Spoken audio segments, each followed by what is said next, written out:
반갑습니다. 이곳에 제가 서서 무슨 말씀을 드려야 할지 두렵고 떨림으로 왔습니다. 제가 속한 백석교단과 여러분의 교단은 느낌상 사이가 좋기도 하고 안 좋기도 하고 느낌이 들기도 하는데 사촌이 가까울 수도 있고 멀 수도 있는데 늘 여기에 이렇게 와서 앉자마자 우리 형님 박재민 목사님도 만나고 총회장님 어르신을 보니까 어쩌면 사촌은 사촌인데 내가 그쪽에서 한 사촌이 아니라 이쪽에서 한 사촌이 드네요.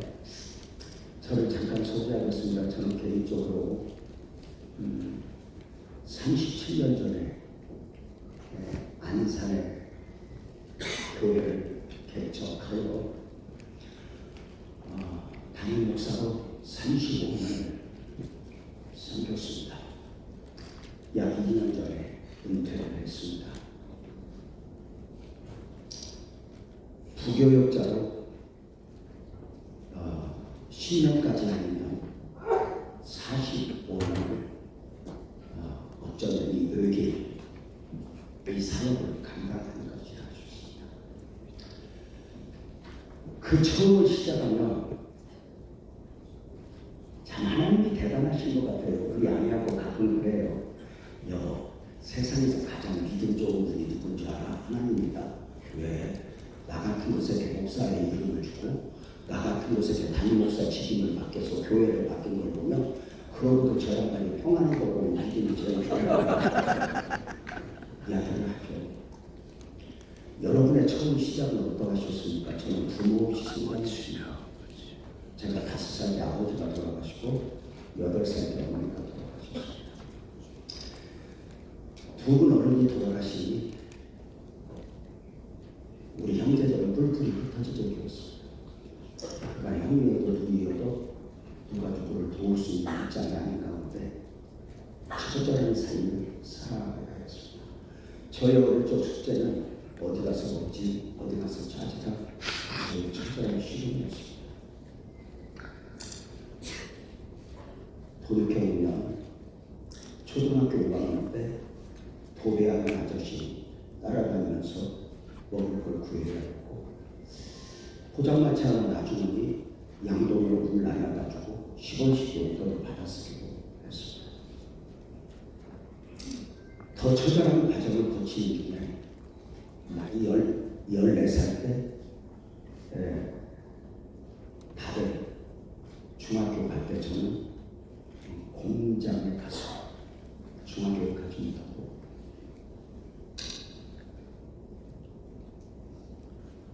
2년 반 동안 공장에서 그 추위에 떨면서 망가지는 줄도 모르고 그 삶을 살았던 기억이 있습니다. 대통령이 전형이잖아요. 요즘에 누가 나보고 그 전형이 전성시다라고 제가 그분을 보면 짠한데 그분이 14살에 공장 갔잖아요. 그 마음을 제가 알잖아요. 팔 하나 이렇게 휘어있는 걸 보면 그냥 짠해요. 불쌍하고. 왜? 어떤 동명상련. 제가 공장 생활하면서 그때 그 어린 나이에 그 무딘 손으로 일하다가 상처 입은 상처들이 지금도 제 온몸에 담겨 있습니다.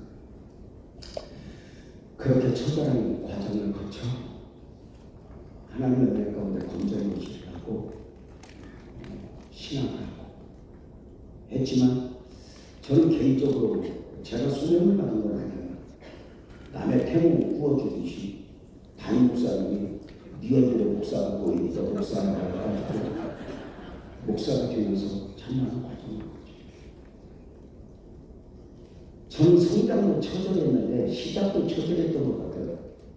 제가 봐도 전도사는 전도사인데 내가 봐도 전도사가 아닌 것 같아. 얼마나 한심했으면 내가 전도사 한 1년 반쯤 되었을 때 어느 날 2층 교회인데 안수 집사 3분이서 저를 부르더라고요. 방으로 좀 들어오라고. 그래서 들어갔더니 자기들은 소파에 앉고 나보고 바닥에 앉으래요. 그래서 앉았더니 A4 용지로 한 15가지를 정리해왔어요. 유재명 전도사가 목사를 하지 말아야 될 이유. 그 하나하나 읽어주는데 정말 힘들었던 게 그 15가지가 다 아는 거예요. 속으로 울면서 하나님 안 한다고 그랬잖아. 하나님 안 한다고 그랬잖아. 한 20분간 설명을 하더니 교회를 속히 그만두시고 나가. 순간 하나님 안 한다고 그랬잖아. 딱 등을 돌리면서 눈물을 쏟는데 그날따라 왜 그리고 지나고 비가 쏟아지는지 제가 오죽 자는데 거기 가서 가방을 탁 챙겼어요. 나는 이제 안 해. 그리고 가방을 들고 딱 2층에서 아래층으로 내려가는데 그 쏟아지는 비 가운데 6살짜리 현이라는 여자아이가 그 아래 있는 거예요. 어떻게 들어와서 나를 보고 전도사님 하고 오는데 나는 엉엉 울면서 내려가는데 그 아이가 같이 올라오다가 전도사님 고개 좀 숙여봐. 그래서 고개 숙였더니 자기가 빨간 사탕 입에 넣어주면서 이렇게 말하는 거예요. 전도사님 어디 가지 마. 나는 전도사님이 좋아. 하는 순간 천사라. 내가 저 소리 듣지 말고 이 소리 들어야 한다 하고 그대로 가방을 들고 그 쏟아지는 비 가운데서 교회 옥상에 올라가서 2시간, 3시간 울었던 적이 있어요. 제가 왜 하나님이 그렇게 믿음이 좋았다고 말씀을 드리는지 아시겠죠? 제가 청년부 담당할 때예요. 청년들하고 성경 공부를 하는데 청년들이 한 17명 걸렸어요. 성경 공부를 하는데 제가 토요일마다 모여서 청년들 성경 공부했죠. 반 예배, 반 공부 이렇게 하는데 그때 한양대 다니던 청년회장이 있었어요. 성경을 하루에 구약 2장, 신약 1장을 읽는데 어떻게 읽냐면 연필로 그어가면서 읽는 거예요. 똑똑해요. 선교단체 출신이라 어떤 교재를 만들면 나보다 더 잘 만들어요. 그래서 청년부 어떤 행사할 때 너도 교재 한번 만들어봐. 나도 교재 만들어 보니까 좋은 거 쓰자 그랬는데 한 번도 그 아이 것보다 내가 좋은 것이 좋은 적이 없어서 그 아이 거 쓰고 있어요. 도움 많이 받았지. 그 아이가 저를 형이라고도 부르고 전도사님이라고 부르는데 어느 날 성경 공부를 하고 있는데 어느 한 본문을 텍스트로 와요. 성경 공부를 한 10분, 15분, 20분 하고 있는데 얘가 그날따라 볼펜을 이렇게 끼고 눈을 감고 이렇게 때리는 거예요. 5분, 10분. 여기서 영적 싸움을 싸우는 거예요. 그날따라 분위기도 안 좋은데 청년회장이 그러고 있어. 저걸 한번 실험을 해봐라. 한마디 해봐라. 그렇게 저는 실험을 혼자 하고 견디고 여기서 뭐가 올라오고 그럴 때 참고 여러분 그 조용한 가운데 볼펜이 떨어지는 소리가 얼마나 크게 들리는지 알아요. 나만 신경 쓰였겠어. 그 청년들이 다 신경 쓰이지. 한 25분 정도 되었을 때 갑자기 그 아이가 이렇게 전도사님 성경은 그렇게 보는 게 아니죠. 이미 여기가 화가 올라왔단 말이야. 이렇게 말했어요. 야, 뭘 성경을 그렇게 보는 게 아니야. 이렇게도 보고 저렇게도 보는 거지. 맞아요, 틀려요. 맞아요. 맞지? 그런데 그 아이가 이렇게 말하는 거야. 뭘 성경을 이렇게도 보고 저렇게도 보니까 성경이 보라는 대로 말이지. 전도사님 복음 아세요? 전사님 갈라디아서 아세요? 로마서 아세요? 전도사님 복음 몰라요. 제가 오랜 날 동안 전도사님과 함께 있었는데 전도사님 아직 복음이 정리 안 됐어요. 갈라디아서 아세요? 로마서 아세요? 그러는데 이미 한 방 맞은 거 로마서는 못 들었어. 이 아이가 한 10분 동안 쏟아붓는데 제가 단 한마디도 못 들었어요. 왜? 그 말이 다 맞았어요.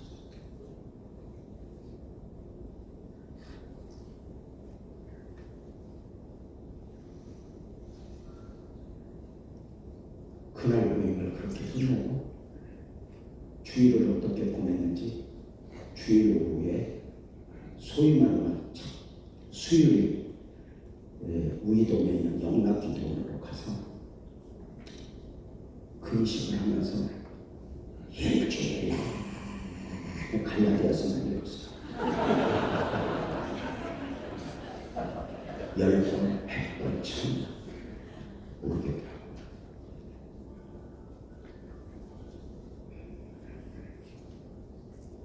저는 몰랐어요. 그 처절한 소년, 그 처절한 전도사 안에 지금의 유재명이가 담겨있는 걸 몰랐어요. 여러분 아세요? 우리 안에는 내가 아는 나 말고 하나님이 아시는 나 말고, 우리 안에 내가 원하는 나 말고 하나님이 원하시는 나가 담겨있어요.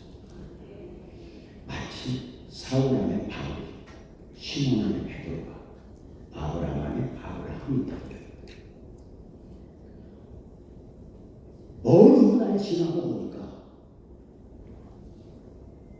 나는 누구보다 믿음으로 살아야 했던 사람이고 은혜 안에서 살아야 했던 사람인데 하나님 그 처음 나를 자극하신 가운데 저에게 처절한 실험을 하는 방식을 알려줬어요. 나는 너무 부족한 가운데 37년 전에 교회를 개척하면서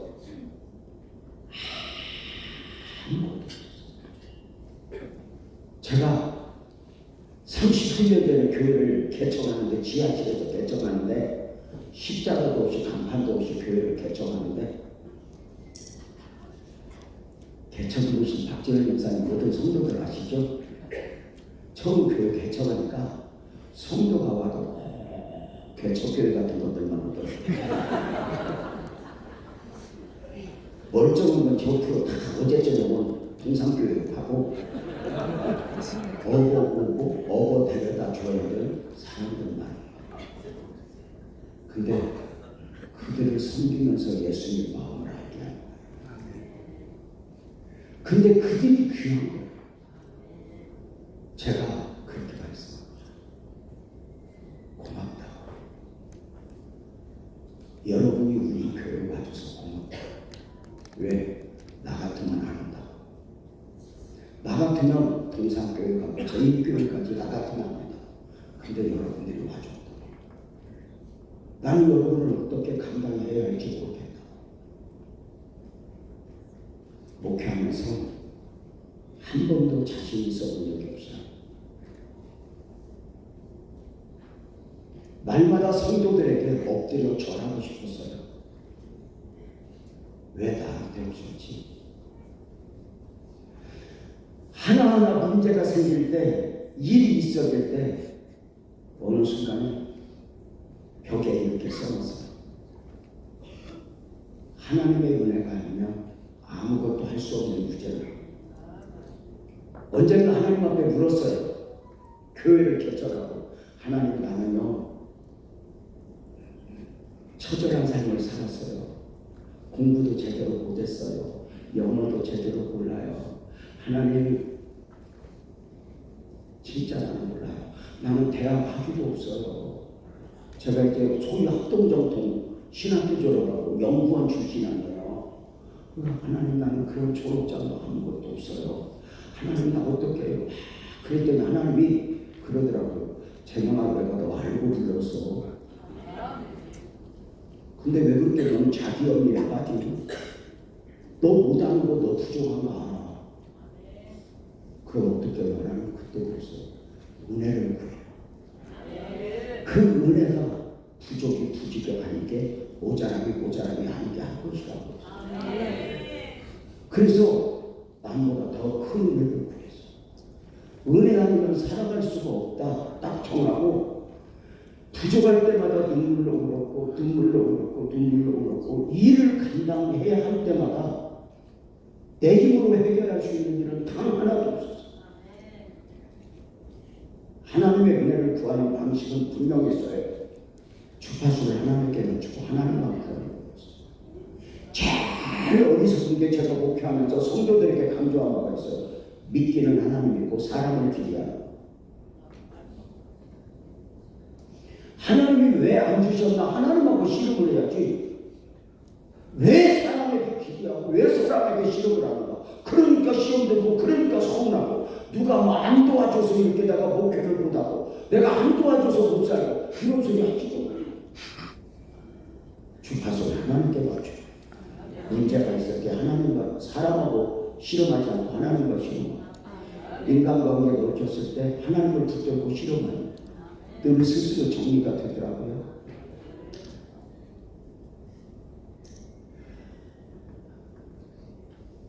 정리가 어떻게 되냐면 누가 나를 힘들게 해도 위로는 하나님께, 누가 내게 손해를 입혀도 보상은 하나님께.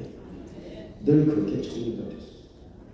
그래서 끊임없이 밑바닥에서 시작했지만 그렇게 하나님의 은혜를 구했어요. 누구와 어울릴 시간이 없었어요. 옆을 쳐다볼 시간이 없었어요. 그렇게 은혜를 구하는 또 하나의 방식. 제가 성경은 그렇게 보는 게 아니에요. 그 충격을 받은 후에 내가 목사인데 성경의 전문가가 되어야 된다. 그 아이보다 내가 성경을 더 많이 읽어야지 하는 중에 목회를 시작하면서부터 성경을 하루에 한 번씩 읽었어요. 오늘은 창세기, 내일은 출애굽기, 올해는 내일기 이렇게. 그래서 처음에는 약 2달의 과정을 거쳐서 성경을 한 곡씩 매일 읽었어요. 지금도 그것은 계속돼요.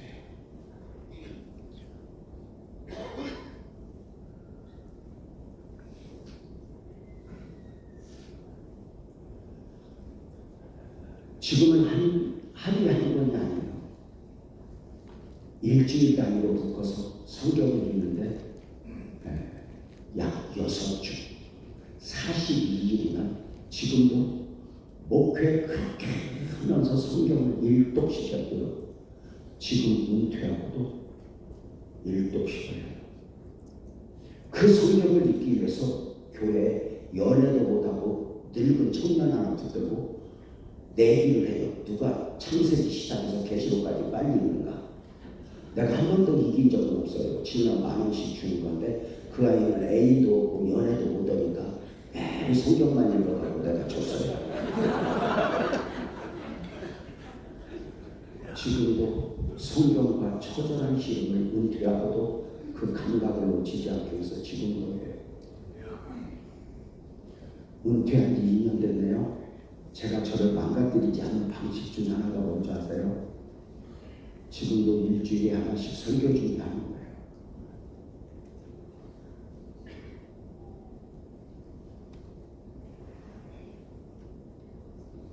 언젠가 나경일 목사님이 그러더라고요.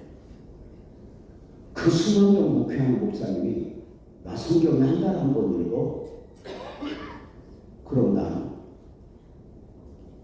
하나님이 나를 희한한 방법으로 자극을 주면서 나는 누구인가, 누구여야 하는가를 조금씩 정리를 시켜주셨어요. 그 어느 순간에 여기까지 왔어요. 오늘 여러분과 함께 제가 본문으로 주었던 말씀은 사무엘상 17장 50절이에요. 다윗이 같이 은혜와 돈을 블레셋 사람을 이기고 그를 쳐 죽였으나 자기 손에는 칼이 없다. 골리앗을 이기는 장면이죠. 다윗이. 골리앗이 어느 정도 대단한가 아시죠? 그 키가 3m가 넘어요. 그가 입은 갑옷은 오늘날 환산하면 57kg예요. 그 같은 칼은 참 배틀자 같아요. 배를 깨는 기계. 사람이 아니라 괴물이죠. 우리가 삶을 사느라면 목회 안에서, 가정 안에서 이런 골리앗을 만나요. 문제는 문제인데 해답이 없어요. 감당할 수 있는 능력이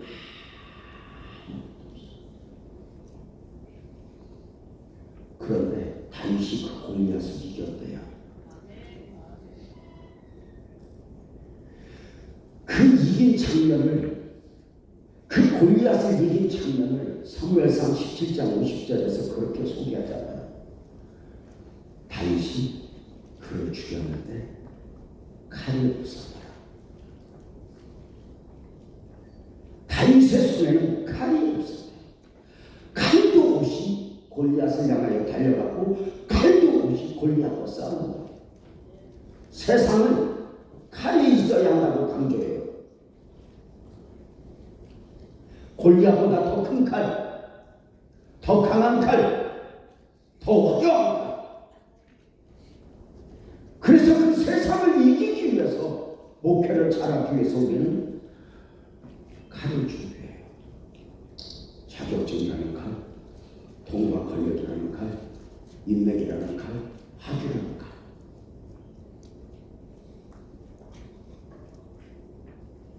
그래서 내가 이 정도 칼을 준비했으면 세상에서 뭔가 한번 해볼 만하지. 다가보면 문제는 내가 가진 칼보다 세상은 언제나 더 큰 칼을 가지고 있다.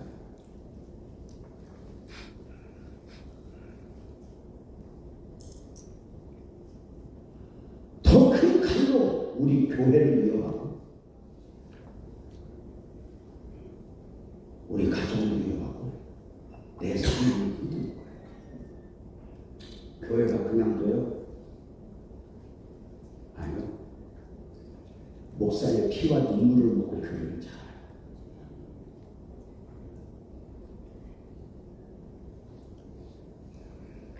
교회가 얼마나 처절한 과정을 거쳐서 교회가 교회돼요.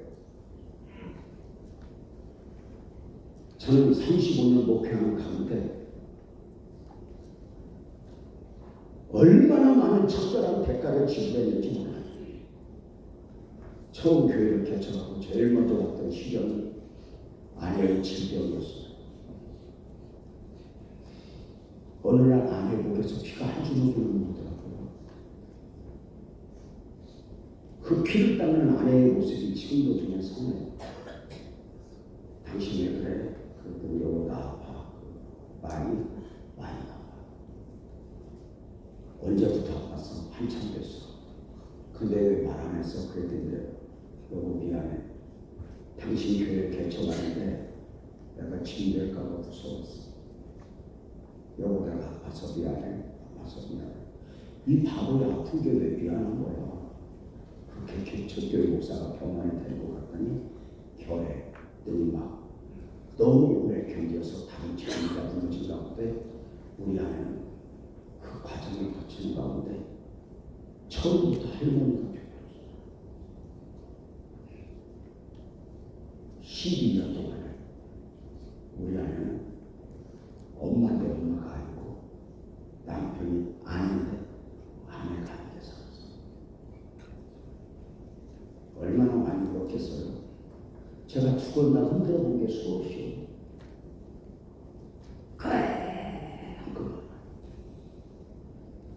그냥 주물러주면 풀리지 않아요. 발로 밟고 기비겨야 한 30분에 주면 겨우 자요. 그때부터 나는 진이 빠져서 자요. 애들이 배고프대요.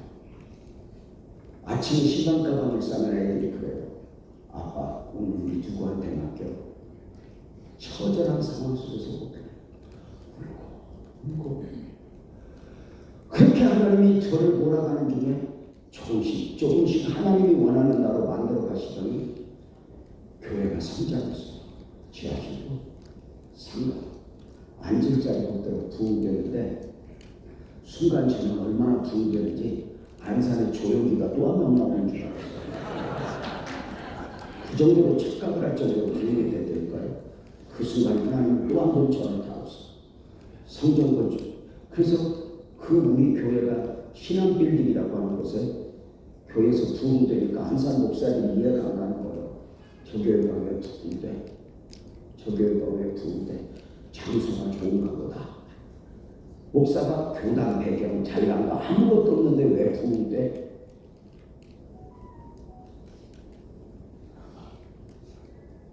장소가 좋아. 그래서 그 건물에 교회 하나씩 이사 오는데 나중에 제일 많을 때가 한 건물에 교회가 5개더라고요. 어떤 잡지에 한 건물에 교회가 여러 개 있다고 해서 봤더니 어디서 보던 겁니다. 그때부터 하나님 나 성전 건축하래요. 은혜 주세요. 그렇게 기도했어요.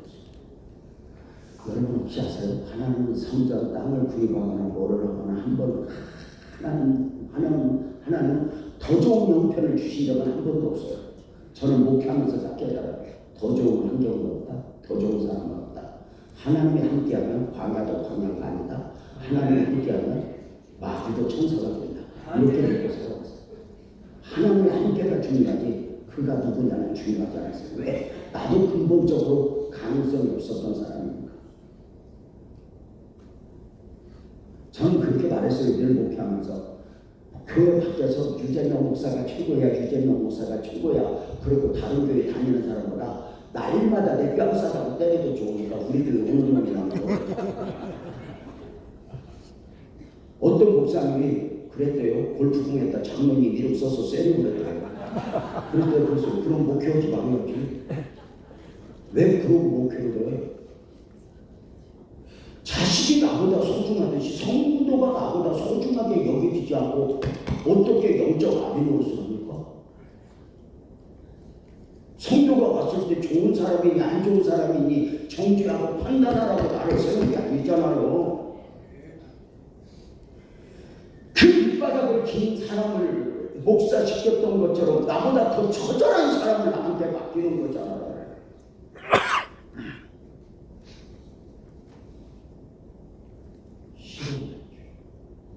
성전 되어주세요. 근데 하나님은 성전 건축하도록 땅을 달라고 기도하면 하나님은 돈을 안 줘요. 감동만 줘요. 믿음을 안 줘요. 근데 그래요. 하나님은 자기가 돈이 없어도 되니까 우리도 없어도 되는 줄 알아요. 좋은 형편 주세요. 할 때 아니요. 좋은 형편 기다리다 땅값 오르고 건축비 오르고 아무것도 못해요. 지금이 최적의 상황이라고 믿고 당시 10억 3천 주고 그 땅을 샀어요. 100억도 정말. 지금 생각하면 다 빚이에요. 그 못난이 성도들에게 은행 임자 안 꺼내주니까 현대해상에 돈 꺼내는데 신용보증 쓰면 2천만 원씩 꺼내준다고 해서 손들으라고 그랬더니 그 바보들이 다 인감증명을 띄어다녔는데 21명 그 멍청이들이 띄어다녔어요. 4억 2천 꺼냈어요. 10억 3천 그 땅값 다 갖고 사기당했어요. 이해가 돼요? 그때 우리 아내가 아팠는데 어느 날 집에 갔더니 우리 아내가 울더라고요. 하나님 이거 우리 욕심 아니었잖아요. 하나님이 주신 응답이라고 믿었죠. 근데 왜 이런 일이 있어요? 그 땅값 수습하는 과정 중에서 성도들이 박수를 쳤겠어요. 삿대질하면서 교회가 될 거야? 네 맘대로 돈 어디 빼가면서 별소리다. 그 과정을 수습을 하는 중에 어느 날 다 정리하니까 빚만 잔뜩 남더라고. 그리고 목회 다시 시작하죠. 시작해서 6개월 만에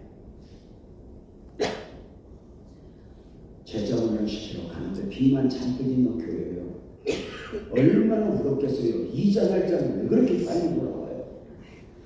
제가 오늘 새벽 예배 마치고 얼마나 울었더니 밑에 교회 목사님이 왔더라고요. 조용히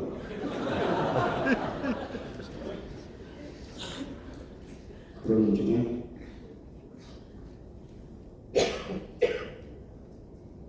재자원을 시키러 연말까지 정리하고 6월달에 재자원을 시키러 갔더니 전화가 왔어요. 호주에 유학 갔다 온 박효석 집사님 목사님, 아무개 집사님이 물에 들어가서 안 나와. 그래서 내가 장난하는 줄 알았어. 나오겠지. 그랬더니 아니야 목사님, 운전 중이야. 10분이나 통화하자. 목사님 차에서 내리고 하는 이야기가 안산이 바닷가잖아. 그 시화에 여름 성경을 준비하려고 교사들이, 집사님들이 바닷가에 가서 칼국수를 먹고 여름 성경을 운운하지 않는데 차가 막히니까 좀 늦으니까 집사님들 6명이서 배 타고 한 바퀴 돌기로 했어. 그 돌다가 배가 소용돌이 탁 치면서 배가 엎어져 6명이 물에 빠져 죽었어. 신문방송에 3일 나갔어.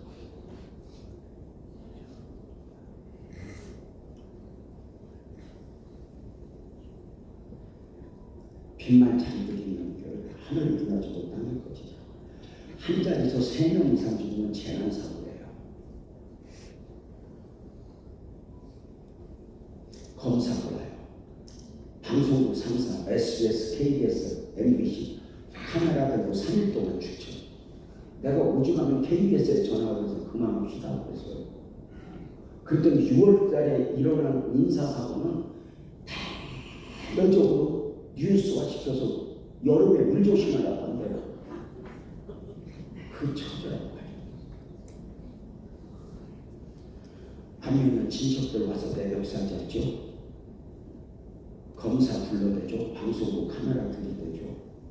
보상대책선가 뭘로 빚만 잔뜩 있잖아. 장례도 못 치르게. 그러는 중에 우리 아내가 아팠는데 뉴스 보더니 택시 타고 와서 그 장례식장 중간에 두 손을 부르더라고요. 하나님 나 데려가지 저 사람들을 데려갔어. 왜? 그러다 혼자라면 올려시가고 또 데려다가 또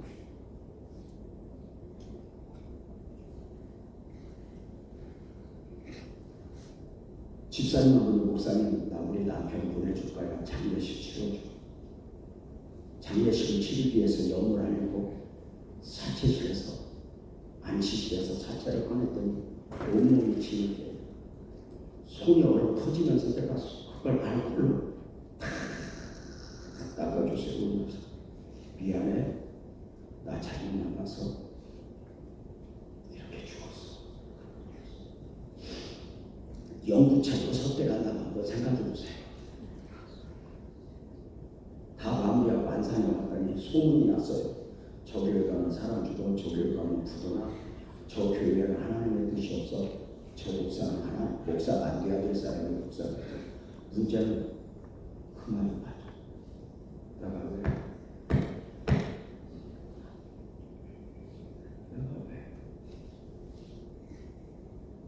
저 교회 가면 사람 죽어, 저 교회 가면 부도나 교회. 강대산에서 눈에 침묵이 나더라고요. 6명 중에 1명이 재정부장이었어요. 빚 잔뜩 있는 재정부를 어떻게 끌고 가셨던 분이에요. 재정장도 놓고 죽었어요. 그 재정장도 놓고 내가 어떻게 감당할 능력이 있어야 돼요. 과일 장사하는 집사님한테 갔어요. 집사님 재정부장 좀 하면 안 돼? 목사님 빚 잔뜩 있잖아. 못해. 그래서 내가 다 또 집사님 안 오면 누구한테 맡기냐? 그거 물어버렸더니 울지마 내가 올게. 그리고 재정부장 받고 6개월 만에 교통사고로 또 죽었어요. 제가 하나님 이게 뭐냐? 하나님 이게 뭐야?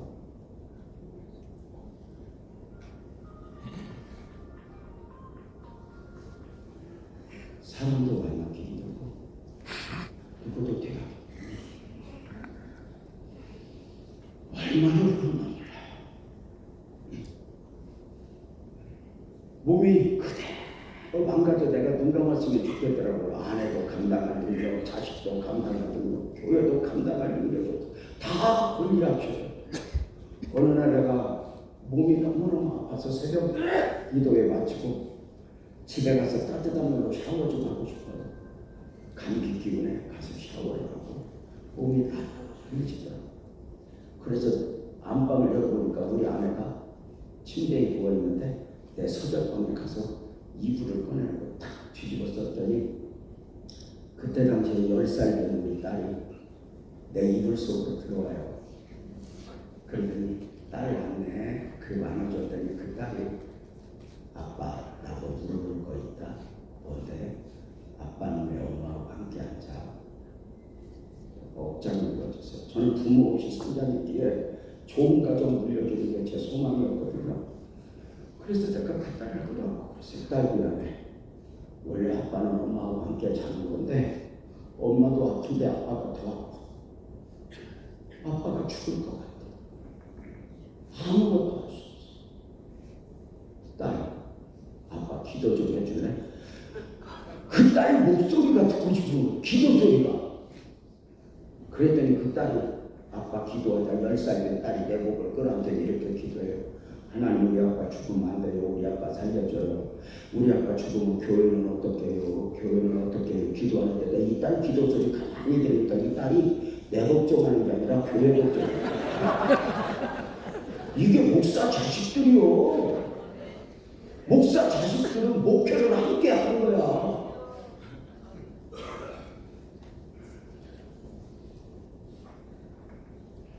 어떤 목사님 아들이 그러더랬잖아. 아빠도 힘들겠지만 목사 아들로 사는 나도 얼마나 힘든지 알아.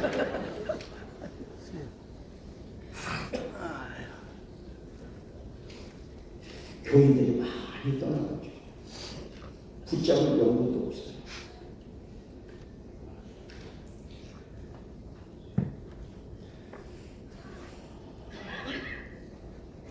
남아있는 사람들은 그 연대고를 쓴 사람들 위주로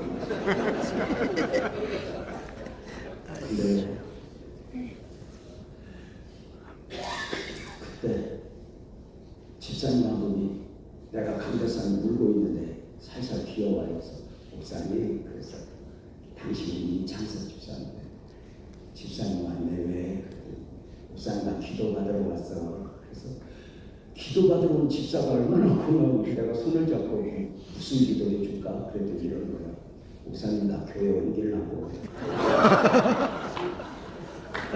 목사님 하나님의 뜻이 없대. 목사님 목사 안 돼야 되는데 목사님 때 우리 교회는 사람 죽고 부도는데 재수 없대. 나 평안한 교회 좀 갈래. 도와줘.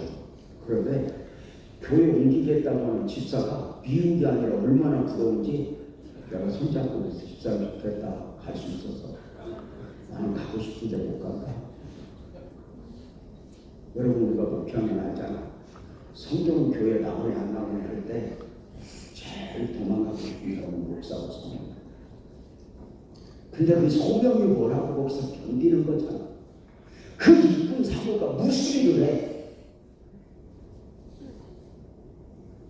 그 험한 과정을 거치자. 내가 그 집사님 끌어안고 불어서 하나님 이 집사님 간대 나도 보내주라.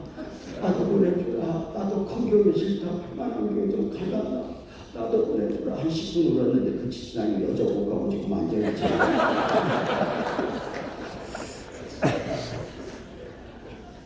지금 장로가 되었네. 원로 장로나 우리 교회 건축하고 제일 공로자 한 사람을 보고는 그 사람이에요. 교회 하나도 그냥 성장 안 하고 목사도 그냥 하나 성장 안 해요. 교회와 더불어 성도도 그냥 성장 안 해요. 거친 하나에서 성장 안 해요.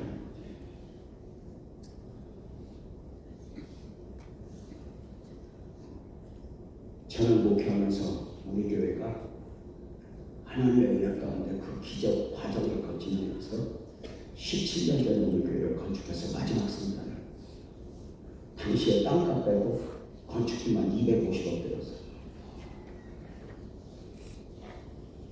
근데 여러분 아세요? 제가 어디 가서도 단 한 번도 우리 교회 자랑을 해본 적이 없어요. 왜? 자랑을 하기에는 너무 핏값을 많이 지불했고 너무 대가를 많이 지불했기 때문에 교회 하니까 그냥 커요. 지난 37년 그 어느 것 하나 내가 감당할 수 있는 것이 없었어요. 다윗이 골리앗 앞에 섰어요. 이스라엘이 골리앗 앞에 섰어요. 아무것도 더 좋은 칼, 더 큰 칼 소용이 없어요. 세상은 더 큰 칼로 무장하래요. 전쟁터용 다윗도 세상의 방식으로 무장을 하려 한 적이 있어요. 사울의 칼이었고 사울의 갑옷이었죠. 그래서 사무엘상 17장 38절에 그렇게 말하잖아요. 방송실에서 띄워줄 줄 알았는데 안 띄워준다. 이에 사울이 자기 군복을 다윗에게 입히고 노트구를 그의 머리에 씌우고 또 그에게 갑옷을 입히게. 다윗이 전쟁터에 와서 골리앗한테 숨어있는 이스라엘을 보면서 내가 가서 싸우겠습니다. 내가 가서 싸우겠습니다. 사울에게 인도되어 있어요. 다윗이 내가 가서 싸우겠다니까 사울이래요. 다윗아 그냥 가면 안 돼. 이 옷 입고 가. 다윗이 사울이 자기 갑옷을 입혀주고 자기 칼을 들려줘요. 이게 세상이에요. 웃기는 게 뭐냐면 사울은 그 갑옷 입고 그 칼 들고 지금까지 40일 동안 숨어 있었거든요. 골리앗 앞에서 아무것도 못했거든요. 그 갑옷 그 칼이 지의 해답이 아니었는데 그걸 또 다윗에게 입혀주는 거예요. 오늘의 세상 오늘의 전문가들이 그래요. 세상을 나가려고 하면 목회를 하려고 하면 신학교 교수들이 이 칼 들고 가 저 칼 들고 가 하주마다 막 그래요. 더 좋은 직업, 더 좋은 칼, 더 큰 칼. 세상에 얼마나 이런 전문가들이 많은지 몰라요. 근데 웃기는 것은 그 전문가들이 우리보다 10배나 더 좋은 칼 하주 갖고 지코가 석장이에요. 자기 문제도 해결 못하는 사람들이 학생들한테 저러고 이거 배우면 돼, 이렇게 하면 돼, 저렇게 하면 돼. 언젠가 제가 우리 학교 대학원 경건을 갔어요. 제가 막 설교하면서 그런 적이 있어요.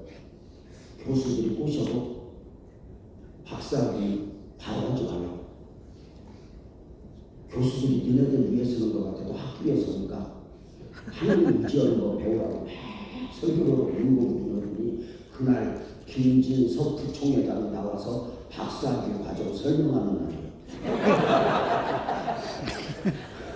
그 뒤에 제가 학교를 가본 일이 없어요.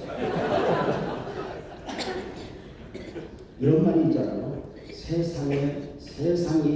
세상이 문제에 대한 해답이 세상에 있다면 하나님이 사람의 몸을 입고 오지 않아요. 여러분 문제에 해답이 있어요. 선배 만나면 누가 도와주고 누가 해결해줘요. 사람에게 도움을 구하는 게 얼마나 치사한 줄 알아요. 여러분 내가 목회하면서 배운 게 뭐냐면 하나님 나 좀 도와줘라 나 좀 도와줘라 1000번만 물어도 자존심 안 상하게 하는 거는 하나님밖에 없어요. 사람 오주머니 기대하고 가봐요. 얼마나 치사한가. 제가 아까 이야기했어요. 우리 아내 아팠다. 땅 사서 사주 맞았다. 사람 죽었다. 저는 지금도 내가 돌아오면서 감사 중에 하나가 뭐냐면 그 처절한 상황 속에서 우리 형제, 우리 처갓집, 우리 친구 누구에게 전화해서 도움을 회수하거나 위로를 기다려본 적 없어요. 왜? 단 한 번도.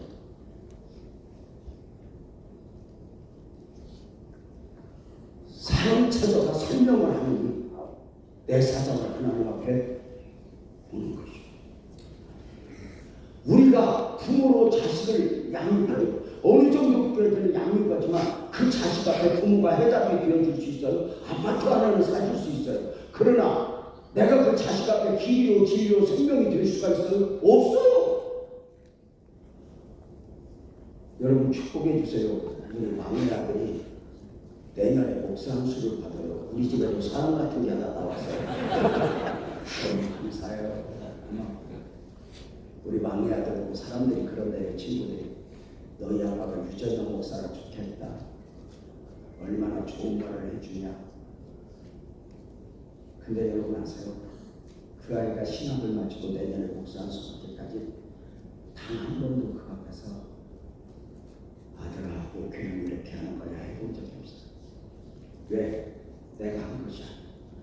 이렇게만 말했어요. 아들, 아빠가 앞서 목회자로 살아보니까 하나님이 아니면 안 되더라. 네가 학위를 10개 가져도 재주가 온갖 재주가 있어도 하나님이 아니면 안 되더라. 너도 빨리 하나님이 아니면 안 되는 목회를 배우고 깨닫고 했으면 좋겠다. 그랬더니 그 이야기 그래야지 하나님이 아니면 안 되죠. 하는데 저 새끼가 알기는 조직에 쓸맛을 모르잖아. 여러분 딸 키우고만 사모님들 딸이 엄마 마음 알아? 몰라. 죽었다 깨어나도 몰라. 그냥 시집가서 애기 한 덜 낳고 죽었다 살아났다 조직에 쓴맛을 본 뒤에다 우리 엄마 하고 눈물을 흘리는 거지.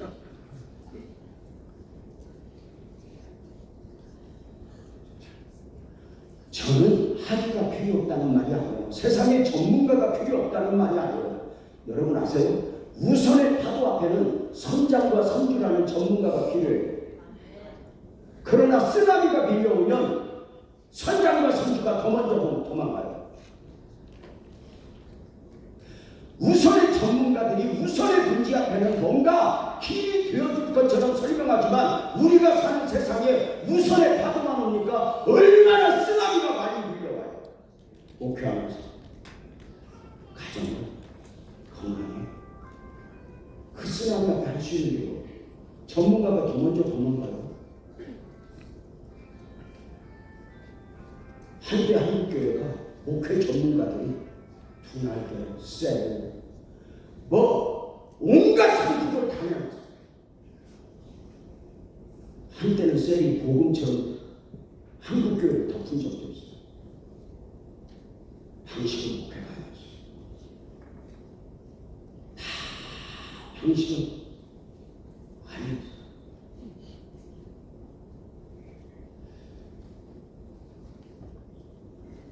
다이사 이거 짓고 가. 이거 짓고 가. 그거 입고 가면 더 큰 골리앗이. 자기도 입어도 골리앗에 붙잡혀서 아무것도 못했는데 전문가라는 사람들이 이렇게 저렇게 이렇게 말하는.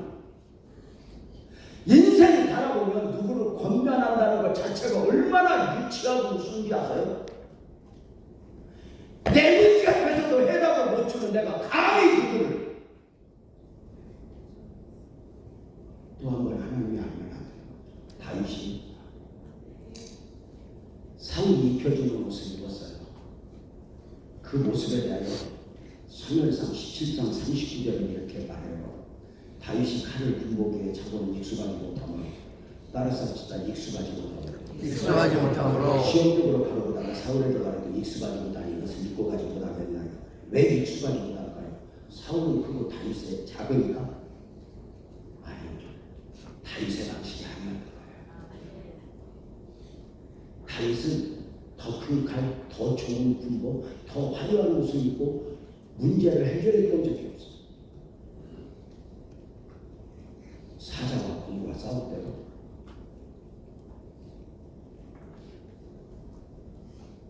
지금까지 성장 과정에 사울의 문제를 해결할 때도 더 큰 칼이야. 익숙하지 않아. 방식이 없는. 목회를 하면서 처절한 싸움 중 하나가 세상이 교회 안에 들어올 때 그 세상의 방식을 밀어내요. 교회가 어느 순간부터 세상의 방식이 교회 안에 들어와서 밀어낼 힘이 없으면 교회가 그걸 타협을 하기 시작해요. 적당한 소리였어요. 어느 날부터인가 교회인데 교회가 아니고 목사 대 목사가. 죄송한데 목사님들이 설교하는데 설교인데 설교가 아니에요. 아프죠. 익숙지 않아. 우리에게 익숙한 방법은 뭐죠? 힘들면 힘들수록 어려우면 어려울수록 하나님 앞에 손대는 거예요. 근데 사람을 의지하는 거예요. 얼마나 인간적인 게 좀 쉽게 하고 싶어요. 제가 이제 17년 전에 성경 건축할 때 설계를 이렇게 하고 건축 준비를 하는데 그때 당시 LG 부사장이 우리 교회에 나왔어. 우리 교회에서 제일 괜찮은 사람이야.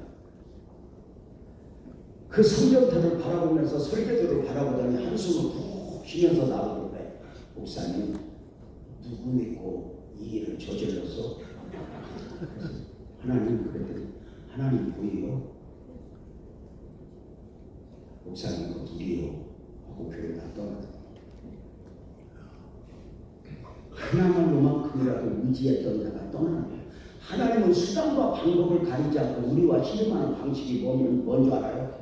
동의하면 아멘 해보세요. 너는 나 아니야. 근데 우리가 언젠가부터 하나님 아니어도 되고 싶으면 좀 편하게, 좀 쉽게 자식을 양육하는데도 목회를 기적이 일어났어요. 하나님이 사람을 보냈나 봐요. 딱 돌려놨더니 집사님한테 오더니 그래 목사님 이때를 위함이 아니지 어찌하리요? 뭔데? 그랬더니 목사님 사실은 천안에 빌딩이 하나 있어. 그 빌딩이 팔리면 250억이야. 근데 갖고 세금 정리하면 한 150억이 남아. 이거 다 헌금할 거야. 목사님 그 빌딩 팔릴 때 기도해 줘. 구름이 뜬 거야. 이야, 내가 그 천안에 가서 일주일에 한 번씩 가서 빈들이 돌아. 그 집사가 어디 간다 그러면 우리 아내가 병원 간다 그래도 택시차 타고 가라 그러고 그 여자 집사 간다 그러고 내가 다 모시고 다녔어. 1년에. 요것만 팔리면 돼. 지금도 안 팔렸어. 근데 어느 날 내가 싫은 거야. 그 여자 꽃무늬 쫓아다니는 내가 주적을 떨고 있는 거야. 내가 하나님 앞에 회개하면서 하나님 내가 저 여자한테 쏟은 정성 3분의 1만 하나님 앞에 쏟았으면 내가 능력을 받아도 갑절로 받았다. 하나님 미안해. 하나님 미안해. 하나님 미안해. 얼마 익숙하자. 우리는 세상으로 부장하고 싶어. 한 2달 전에 어제 저녁에 오셨던 김민준 목사님 식사 대접했어. 목사님